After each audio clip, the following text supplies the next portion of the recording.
Oi, gente. Como eu disse há um tempo atrás, os programas foram gravados, alguns deles eu gravei lendo alguns e-mails que eu recebi e que já foram respondidos há um bom tempo, né? Foram respondidos via e-mail dessas pessoas, né? Desde o primeiro programa que eu fiz, até alguns outros programas que eu fiz, que geraram algumas perguntas, né? Então essas pessoas foram respondidas, né? E eu acabei não colocando no ar. Alguns eu gravei respondendo para as pessoas vissem o que eu respondi para essas pessoas e desenvolvi um assunto, né? O que acontece? Eu gravei novamente, eu peguei novamente esses e-mails e estou expondo aqui para vocês. Quero expor algumas perguntas, algumas coisas interessantes no que diz respeito ao tema do programa, a programas que já passaram, algumas perguntas que fizeram, né? Então, por exemplo, Felipe de Belo Horizonte, ele perguntou aqui, e eu já respondi a ele, como a todo mundo que eu vou ler aqui. Só que eu estou colocando uma pergunta e vou falar a resposta que eu dei a eles aqui no programa. Então, Felipe de Belo Horizonte, ele pergunta o seguinte: você já pensou em ter um programa de TV? Quem não quer, né? Quem não quer uma projeção, né, nacional, poder ter um canal na TV? Mas eu falei para ele o seguinte, e falo para vocês: olha, eu acho que isso aí, se tiver que acontecer, vai acontecer de uma forma natural, mas eu não me iludo não. Eu não me iludo porque vocês veem, é muito difícil ter um retorno, né? A gente posta o programa no mês, e aí dentro daquele mês, o máximo que chega cento e poucas pessoas viram, 200 e poucos. Essas pessoas são muito interessadas, são essas que geram essas perguntas, mas é aquilo, não tem uma projeção que se tivesse, se a gente postasse uma besteira, né, para a nossa alegria, um vídeo de criança caindo, falando bonitinho, um animal fazendo coisa engraçada, isso vende mais, né? Ou o próprio MMA, né, que vende mesmo. Então, realmente, gostaria, até gostaria, mas eu acho que é uma coisa que só Deus sabe mesmo. Se vocês me perguntarem, inclusive, se eu quero um retorno disso, eu vou dizer, claro, dinheiro nunca é demais. Isso aqui não é religião, né? Embora o karatê, para nós praticantes, seja quase uma religião, tem uma referência quase que espiritualista, é uma coisa que é comercializada também, né? Muitas pessoas vivem do karatê. Eu, particularmente, dou aula particular para certas pessoas mais chegadas e tudo, ganho também com isso, mas é aquilo. Eu ainda não posso, como comentei, dar uma aula de uma maneira formal, lá na frente, no dojo e tal. Mas, resumindo, o dinheiro, se vier, é legal. Programa de TV, melhor ainda. O Rafael do Rio de Janeiro pergunta aqui o que eu acho, né, o que você acha da repercussão do programa. Tem tido o retorno esperado? É justamente o que eu estou falando, né? Eu gostaria, sim, de ter um retorno maior. Eu gostaria, sim, de que a coisa crescesse, mas isso aí vai depender de quem pratica a arte marcial e principalmente de quem pratica o karatê, porque é o que eu canso de falar em outros programas. O jiu-jitsu, por exemplo, só cresceu porque eles se uniram e mostraram qualidade, etc, e outras coisas que aconteceram no decorrer do caminho, mas houve união, houve um empenho, né? Então, se eu postar o programa em páginas de karatê e ninguém divulgar, ninguém se interessar em fazer como essas pessoas estão fazendo, vai ficar mais difícil. Nós já tem a precariedade do equipamento, né, que ainda não é profissional, o áudio não é profissional, a visão, a câmera não é profissional, então fica uma coisa mais difícil, né? Agora, e confesso a vocês que tem vezes que dá vontade de parar por aqui, porque é muito difícil você acreditar num projeto, na sua vida, qualquer coisa que vá dar certo, no que diz respeito ao que você realmente acredita e quer para você, e aquilo você vê coisas tolas vendendo demais, coisas vazias sendo super comentadas na TV, e você faz um programa mínimo que seja aqui na internet, aqui no YouTube, de uma maneira honesta, de uma maneira legal, com uma proposta legal, e não tem o retorno que você espera ou que você gostaria. Então, realmente, por vezes, eu vejo assim, pô, pra quê, né? Vou dar continuidade não, porque eu acho que eu já dei o recado, etc e tal. Mas como a gente treina karatê, o karatê dá a perseverança pra gente, dá a determinação, e eu também já nasci um pouco com isso, eu acabo não desistindo. Mas eu confesso que é difícil porque, respondendo novamente a pergunta, o retorno ainda não é o que eu espero. Mas, graças a Deus, tem um retorno suficiente que me incentive a continuar conversando com as pessoas, né? Porque agora sim há uma conversa, né? Quer dizer, agora não, desde um tempo atrás. Mas eu estou expondo o que está acontecendo, né? O Bruno de São Paulo me pergunta aqui, ele que pratica o karatê também, ele fala: você acha que eu colocar um programa valorizando o karatê tradicional pode fazer com que, de repente, o interesse nas pessoas de quererem conhecer a arte, além do lado esportivo, aconteça? Olha, eu acho que sim. Eu acho que sim, porque, como vocês me vão ver mais à frente, tem uma moça aqui, que é do Rio, inclusive, que ela comenta que ela não tinha essa visão mais, né? Karatê é esporte, e descobriu que não era depois que viu o programa e tal. E aí essa pessoa foi e conheceu alguns vídeos e tal. Então eu acho que ajuda de uma certa forma sim, mas eu volto a dizer. Eu acho que para o karatê ter a explosão que ele precisa, que ele merece, ele tem que ter essa coisa da união. As pessoas divulgarem, mesmo as pessoas muito mais graduadas que eu, as pessoas, os faixa preta, primeiro, segundo, terceiro dan, todo mundo se unindo, pessoal da minha graduação, pessoal menos graduado, se unir e fizer por onde, vai acontecer. Porque mandurinho só não faz verão, né? Já diz o ditado. Então, respondendo ao Bruno de São Paulo, eu acho isso.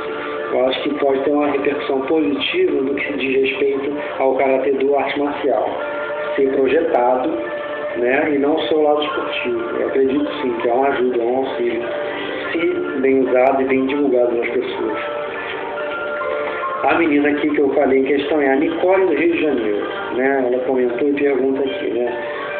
Oi, Alan, sou praticante de jiu-jitsu e entendi sua proposta. Havia visto o karatê apenas como campeonatos, esportes, né? E eu julgava apenas realmente como esporte. Um amigo meu, que disse ter visto seu programa, que pratica karatê, me mostrou seu programa, que falava de MMA, e gostei muito. Daí, procurei a respeito e vi vídeos de karatê mais marcial. E achei, sim, interessante sua visão de que não só nós do jiu-jitsu conheçamos e buscamos o karatê, como para quem pratica MMA. Na hora de buscar um dojo, como o diferencio, no caso do esporte para o dojo marcial? Uma pergunta muito interessante também. Primeiro, é muito legal ver esse interesse, né? É legal ver que a pessoa está ouvindo aqui um pouquinho do que eu estou falando, dentro desse mínimo que eu falo, que é o que a gente tem, e as pessoas estão, né, tipo, buscando, o cara está falando é verdade. Não, deixa eu ver. É isso que eu falo, é nessa hora que eu falo que graduação pouco importa. Você fala de um assunto com segurança, até onde você conhece, pelo menos, faz a diferença. Então, é o que eu estou falando aqui para ela. Eu respondi o seguinte, eu vou falar para vocês. Para diferenciar, a pessoa vai ver a postura dos praticantes, porque às vezes, no dojo, não vou generalizar, né? Mas no dojo que valoriza só o aspecto esportivo, muitas vezes tem muita exposição de troféu, de medalhas, o treino mais aeróbico, não no sentido de como é um Kihon ao modo tradicional, aquela coisa de você, no caso do tradicional, a gente vai e puxa a mesma energia, né? Tem a dinâmica, tem rapidez, mas tem muito que me, né?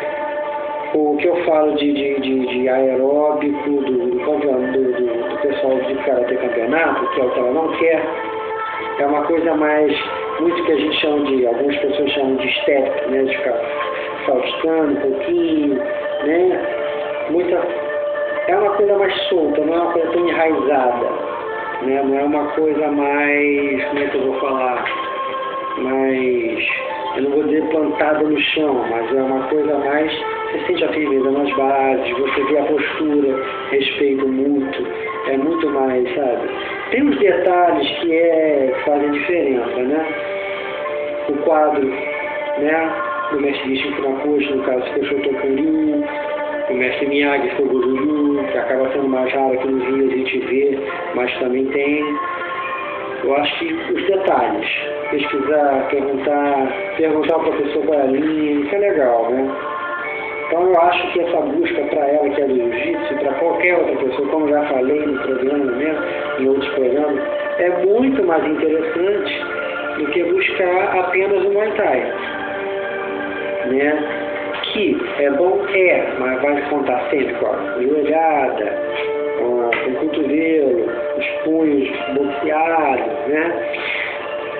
É legal, é eficiente, mas o cara ainda tem mais detalhes que eles podem pegar. Pode praticar o Muay Thai, mas se eles conhecerem o Karatê, eles vão ver que no fundo, até mesmo os heróis deles, que aqui no Brasil, mundialmente, dentro do jiu-jitsu de chão, tá? São os Gracies, até mesmo os Gracies foram preconceituosos em falar que o Karatê não era eficiente, que é isso e aquilo, aquela bandeira levantada que a gente cansa de falar. Então, para resumir, eu acho que vai dar uma riqueza bem maior e resgatar aquele espírito, né, da arte samurai, espírito japonês, né, vai ficar uma coisa muito mais completa, né? E ela entendeu a ideia, ela conseguiu perceber, vendo esses vídeos, que realmente é um belo casamento do Karatê com o Jiu-Jitsu, assim como eu aconselho quem pratica judô também. O Karatê, isoladamente, ele é muito completo. O judô falaria a mesma coisa. É em pé e chão. Tem gente que, não, judô não é luta de chão, não. Judô é luta de chão, sim. Mas vai depender de quem vai te ensinar. Se um cara realmente só lutar também para campeonato, vai dar aquela imobilizar ali e acabou. Não vai ter um jogo, não vai ter uma continuidade. Mas tem gente que aprendeu o judô antigo, tá? Ou mesmo o que chamamos aqui no Brasil de jiu-jitsu, que é o judô antigo, né? O antigo Kano Jujutsu, como eu já devo ter explicado em um programa. E daí você vai ver que realmente temos aqui, foi desenvolvido mais trabalhado pela família Gracie, né? Pelo próprio já falecido Shihan Fada, né? É um Jujutsu antigo, chegou aqui, que depois que a Kodokan mudou o sistema lá deles e não só o Shihan Fada como os mestres da família Gracie não quiseram aderir aos nossos sistemas e tudo, né, da raiz, que era a Kodokan, e continuaram com o Jujutsu, né, chamado erroneamente, como eu sempre falo, de Jujutsu.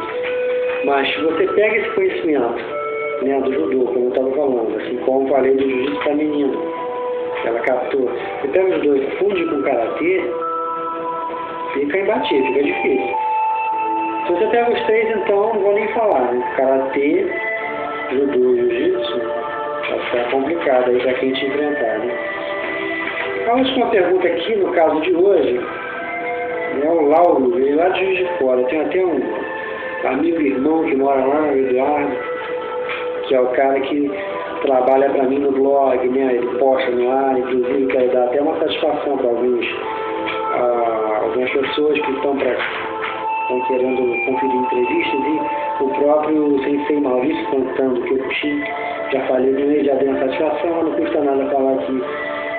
Ele está tendo alguns problemas pessoais lá, então ele ainda não pôde se concentrar no blog, né? que também estava tendo alguns problemas, né, com relação à postagem lá de conseguir inserir entrevista no blog. Então o que acontece? Está demorando um pouquinho, mas essa entrevista já feita com você, Sensei Maurício Cantão, ela vai ser postada.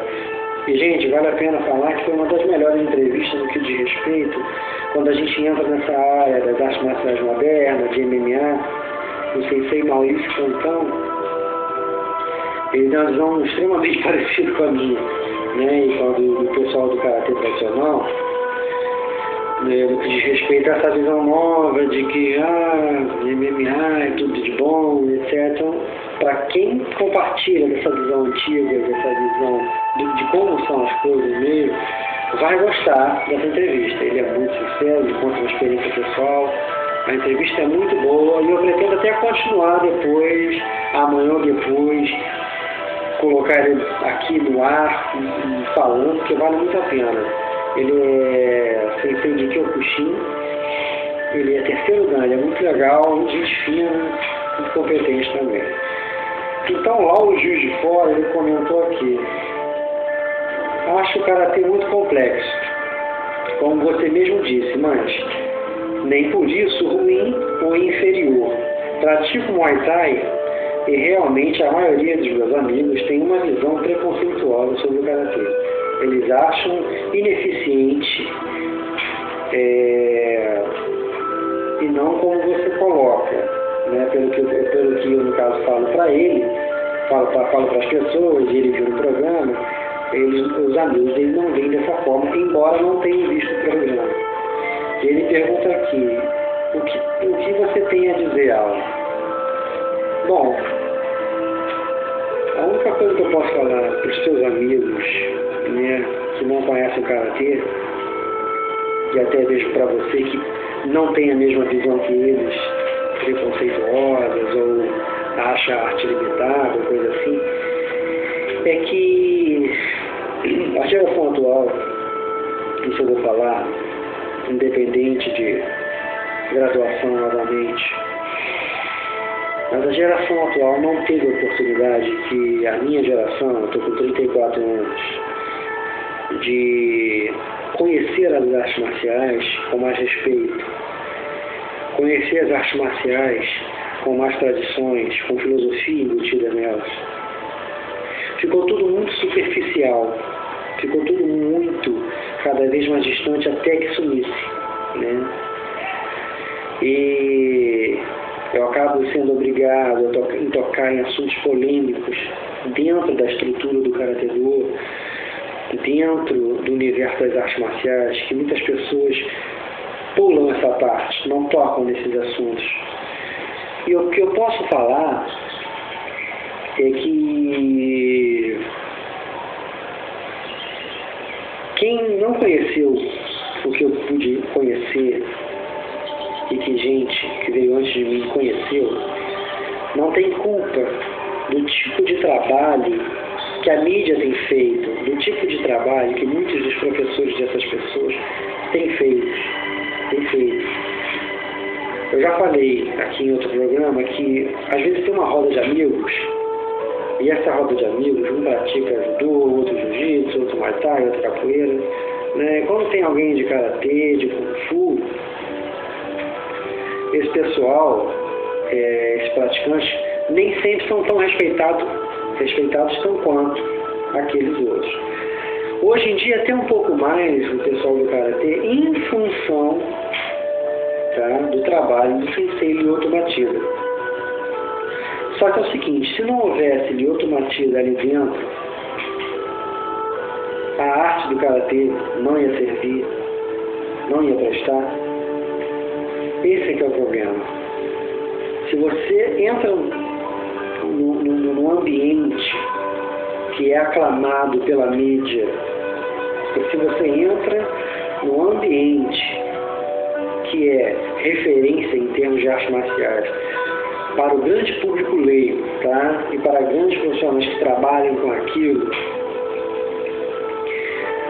se você entra, você tem crédito. Se você não entra, se você não se impõe, se encaixa, se coloca ali, a sua arte é um lixo. né? As pessoas não falam isso. Muita gente vai falar, esse cara está pegando pesado. Não. A verdade é que, se a gente for fazer pesquisa, a maioria ainda infelizmente, dos grandes professores por aí de jiu-jitsu, tá? A grande maioria, né? Os professores de jiu-jitsu da era moderna não dão credibilidade ao karatê. A maioria dos professores de Muay Thai, tá? Não dão credibilidade ao Muay Thai. Ao karatê. Então o que acontece nisso aí? Isso gera desrespeito, isso gera uma coisa desagradável, né? Mas essas pessoas não têm culpa, os alunos não têm culpa. Não adianta você mostrar, muitas vezes, aqui em palavras, verbalmente, não, mas é eficiente, é isso, é aquilo. Se você não pegar na prática, entendeu? Se você não mostrar na prática, ó, defende, bate, faz, acontece, derruba o cara, quebra, mostra que pode quebrar aqui, quebra ali. A tua coisa, a tua arte, no verbal não vai chegar em lugar nenhum. É por isso que quando eu coloco a minha projeção aqui no programa, é para projetar, a minha intenção é projetar o karatê-do. Não é projetar a minha imagem, né? Porque se a minha proposta é sentar nessa cadeira e falar para vocês, e volta e meia fazer um vídeo aula com isso, lamentavelmente, eu não vou alcançar grande público. Com isso, eu não vou alcançar um público em massa, eu não vou conseguir colocar credibilidade em todo mundo, mas em algumas pessoas, como é o caso aqui da menina, da Nicole e do próprio Lauro, né? Nicole do Rio, né? Se eu não me engano. E o Lauro de Juiz de Fora. Foram exemplos, né, que eu estou citando de pessoas que realmente entraram no mundo. Como teve um outro rapaz aí que eu não sei o nome, via YouTube conversando com ele, ele tinha praticado karatê e estava 5 meses no jiu-jitsu. Tinha essa mesma visão de que existe sim, né, uma arte melhor e essa arte é o jiu-jitsu. Eu conversando com ele, eu mostrei para ele todo o colapso que a nossa arte passou. Tudo que aconteceu, né, toda essa coisa de se comercializar, de se abandonar certas técnicas, de se praticar, de se passar adiante. E o rapaz viu. Ele falou, olha, realmente eu não tinha visto as artes marciais dessa forma. E acho que tá certo, pô, legal e tudo. E eu praticando de jiu-jitsu. Como eu tenho amigos praticando jiu-jitsu, gente fina. Tem um que inclusive praticou um pouco de karatê, foi até a vermelha, sentiu que no dojo deles lá, dele que ele praticou, continuou a praticar o jiu-jitsu, né? Ele, acho que a última vez que conversei com ele, estava na marrom no jiu-jitsu, né? Agora, tinha um grande respeito, sabe? Ele praticou antes de mim, antes de eu começar, né? Na época eu praticava até taekwondo e tudo. E é aquilo, essa conquista, sabe, essa coisa da gente querer passar para pessoas igual os amigos do Lauro, isso vem com o tempo. Alguém vai ter que mostrar. Né? Eu acho que quem encabeça a arte é que vai ter que começar, olha, isso aqui é assim, assado, ó, isso aqui não é enfeite, tem isso aqui, quando faz isso, é isso. Tem que ter. Tem que ter uma tradução para as pessoas, entendeu? Agora, você não pode ficar batendo de academia em academia, ver uma aula e julgar aquela arte por aquela aula. Pô, mas peraí, os caras têm aula de segunda, quarta, sexta. Eu vi muita coisa parecida, nada assim de tão diferente, não é assim. Em anos de prática, você vai vendo as coisas fluírem, né? E vamos supor, vamos falar aí do primeiro kata, karatê-do, Shotokan, Ryan Shodan. No Ryan Shodan nós temos, além do óbvio, que são as defesas de Danbarai, Jodan Agyoke, Shutoke, né? Os 3 Uizuki. Além disso, nós temos entre o que ou o de o que, nós temos o Tetsui, nós temos quebra de braço, nós temos Sukanoke com Shuto. Vai depender da interpretação do Bunkai, claro, coisas que existem, não é você que está inventando, mas vai depender de quem te explicar isso de uma forma legal. Tá, tem projeções que quebra braço, tem quebra de braço, está tudo ali, no primeiro kata. Então é possível sim fazer como no passado fazia, né? Olha, luta aí, você usa só o primeiro kata, você usa o terceiro, entendeu? Acontecia isso, a gente ouve falar, o Shihan mesmo conta isso. Então dá sim para você, de Kamae, usar só o primeiro kata. Você vai lutar, tem como, né? Tem como você atacar só com o primeiro kata. É mais difícil? Claro que é mais difícil. Isso aí você só vai compreender depois, né? Aí, fazendo até uma analogia aí com o Karate Kid, quando ele pintava a cerca, né? Quando ele lixava a assoalho, né? Aquilo tudo realmente já era um movimento. Então já tinha uma riqueza ali, ele aprendia e não sabia. Né? Quando ele tentava, ele estava usando Kakuto para cima, Seiriutu para baixo, Kakuto para o lado, né? Teisho do lado de cá. Era, né? Aquele lixar para fora, ele podia estar fazendo ali não só um bloqueio, como é mostrado no filme, como Tsukanoke, é segurar, né? Para dentro era o Ozaioke, né?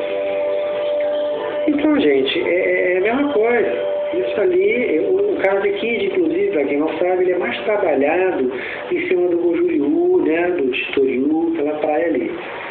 Mas, embora essa movimentação, né? De Kakuto, Seiriutu, Kakuto, Teisho, Ozaioke, tudo tem um, tem outro. Ou seja, tem no Karate Shotokan também. Mas no filme eles trabalham mais de Goju-Ryu e tal, que não é o caso. Mas ali, o interessante é isso, o rapaz tinha aprendido um monte de coisa e não sabia. A mesma coisa que você pega um Ryan Shodan e ensina, é a mesma coisa. O cara está aprendendo várias coisas ali para situações, sabe? O cara está aprendendo a se defender pra caramba só com o primeiro kata. O meu Shihan costuma dizer, e é uma coisa que eu costumo falar também nas minhas aulas particulares, que os 5 reais, são os 5 rapazes básicos, né? Eles têm que ser treinados sempre. Toda vez que você treinar, se você treinar todo dia, que é o ideal, eu acho que até realmente é a melhor coisa. Se você treinar todo dia, você treina sempre os reais. Os 5. Depois você treina, hoje eu vou treinar os 5 reais e mais 2 avançados, 2 kata avançados. Isso aí você vai ver, né? Agora os reais sempre é obrigatório. Que de básico nada tem. Eles são muito profundos, muito legais, né? Então, a pessoa muitas vezes, com o primeiro kata, está fazendo e acontecendo e não sabe. Com o segundo kata, a mesma coisa. Terceiro kata, e assim você vai juntando, fora a prática de Kihon, prática do comitê também, aquela noção de eu entro agora, eu saio em Taisabaki, tudo isso é vindo com o tempo, né? Então, é sim uma linguagem diferente da do Muay Thai, voltando a falar aí com o Lauro,